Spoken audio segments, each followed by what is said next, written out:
Assalamualaikum warahmatullahi wabarakatuh. Perkenalkan, nama saya Titi Baresi dari kelas T1 dengan NIM 014. Assalamualaikum warahmatullahi wabarakatuh. Waalaikumsalam warahmatullahi wabarakatuh. Pertama-tama marilah kita panjatkan puji dan syukur kehadiran Allah Subhanahu wa taala. Selawat serta salam marilah kita curah limpahkan kepada junjungan kita Nabi Muhammad SAW, kepada keluarganya, sahabat, dan kepada kita selaku umatnya. Hadirin yang berbahagia, pada kesempatan yang indah ini perkenankan saya menyampaikan ceramah singkat yang berjudul Kejamnya Fitnah di Akhir Zaman Menjelang Kiamat. Fitnah akan terus ada hingga akhir kiamat nanti. Namun, fitnah akhir zaman menjelang kiamat jauh lebih kejam. Dalam sebuah hadis, Rasulullah SAW telah memperingatkan tentang fitnah-fitnah akhir zaman. Fitnah akhir zaman yang disebut Rasulullah SAW diantaranya fitnah kebodohan, fitnah kerasukan, kekacauan, hingga pembunuhan. Kemudian, fitnah harta juga menjadi fitnah besar, di mana hanya sedikit yang mendapatkan harta dari cara yang halal dan membelanjakannya di jalan yang benar.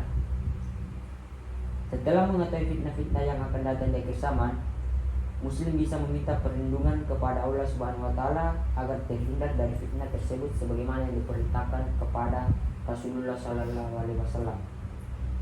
Bertakwalah kepada Allah Subhanahu wa taala dan hati-hatilah terhadap fitnah, baik yang nampak maupun tidak nampak.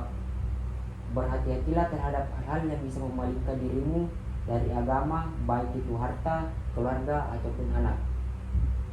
Allah berfirman, dan ketahuilah bahwasanya harta kalian dan anak-anak kalian adalah fitnah, dan sesungguhnya di sisi Allah terdapat pahala yang bagus. Quran Surah Al-Anfal ayat 28.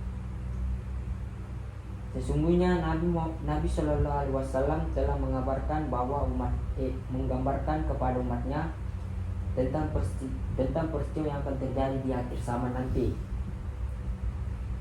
Sayangnya, dengan kasih sayangnya, Nabi Shallallahu Alaihi Wasallam mengabarkan tentang fitnah-fitnah akhir zaman agar umat berhati-hati dan selalu bertakwa serta berpegang teguh dengan sesuatu yang dilakukan oleh para pendahulu. Beliau Shallallahu Alaihi Wasallam menggambarkan tentang fitnah-fitnah dalam agama. Beliau bersabda, segeralah kalian beramal salih sebelum datang fitnah, seperti malam yang gelap. Seorang pada pagi harinya dalam keadaan beriman, kemudian sore harinya menjadi kafir, atau pada sore harinya dalam keadaan beriman, pagi harinya menjadi kafir. Dia menjual agamanya dengan benda-benda dunia. Hadis riwayat Muslim. Nabi Shallallahu Alaihi Wasallam juga menggambarkan tentang fitnah kebodohan, kerasukan, dan kekacauan. Zaman-zaman semakin dekat, ilmu dicabut, munculnya fitnah-fitnah, tersebar kebajilan, banyak terjadi al-haraj. Para sahabat bertanya, apakah al-haraj itu ya Rasulullah? Rasulullah pun menjawab, pembunuhan. Sungguh telah muncul bermacam fitnah dari berbagai sisi. Muncul celah-celah terhadap Islam, muncul orang-orang di dalam agama Islam dan menjadi manusia berpaling darinya, sehingga tercabutlah kecintaan para pemiliknya. Ini merupakan suatu musibah yang besar. Marilah kita berlindung kepada Allah Subhanahu wa taala dari fitnah-fitnah ini, dan mudah-mudahan Allah Subhanahu wa taala memberikan kita keteguhan serta kemantapan dalam menempuh jalan lurus ini. Suatu ketika Huzaifah radhiyallahu anhu bertanya kepada Rasulullah sallallahu alaihi wasallam, wahai Rasulullah, apakah setelah kebaikan Islam ini akan timbul kejelekan? Beliau menjawab, ya. Huzaifah kembali bertanya, apakah setelah kejelekan itu ada kebaikan? Beliau menjawab, ya. Akan tetapi di dalamnya ada dakhan. Rasulullah ditanya, apakah dakhan itu wahai Rasulullah? Beliau menjawab, satu kaum yang mengambil sunnah selain dari sunnahku dan mengambil petunjuk selain dari petunjukku. Kalian mengetahui hal itu dari mereka dan kalian mengingkari mereka. Hudzaifah bertanya, apakah setelah itu akan ada kejelekan? Beliau menjawab, ya, yaitu dai-dai yang berdiri di pinggir pintu-pintu jahanam.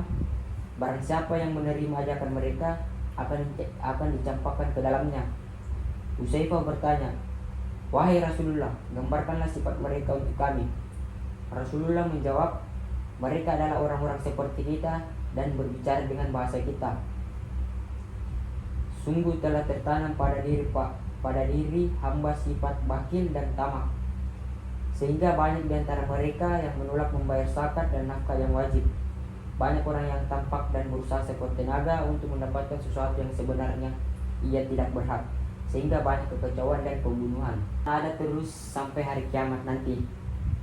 Dan dengan kasih sayangnya Rasulullah SAW telah memberikan solusi kepada umatnya agar terhindar dari fitnah tersebut, yaitu dengan meminta perlindungan kepada Allah Subhanahu Wa Taala. Rasulullah SAW telah memerintahkan agar kita selalu meminta perlindungan kepada Allah dari 4 macam fitnah, yaitu fitnah api neraka, jahanam, fitnah azab kubur, dan fitnah kehidupan serta fitnah kematian. Mudah-mudahan Allah Subhanahu Wa Taala melindungi kita dari segala macam fitnah, baik yang nampak maupun tidak nampak. Demikian yang dapat saya sampaikan. Mohon maaf apabila terdapat tutur kata yang kurang berkenan. Terima kasih atas perhatiannya. Wassalamualaikum warahmatullahi wabarakatuh. Waalaikumsalam warahmatullahi wabarakatuh.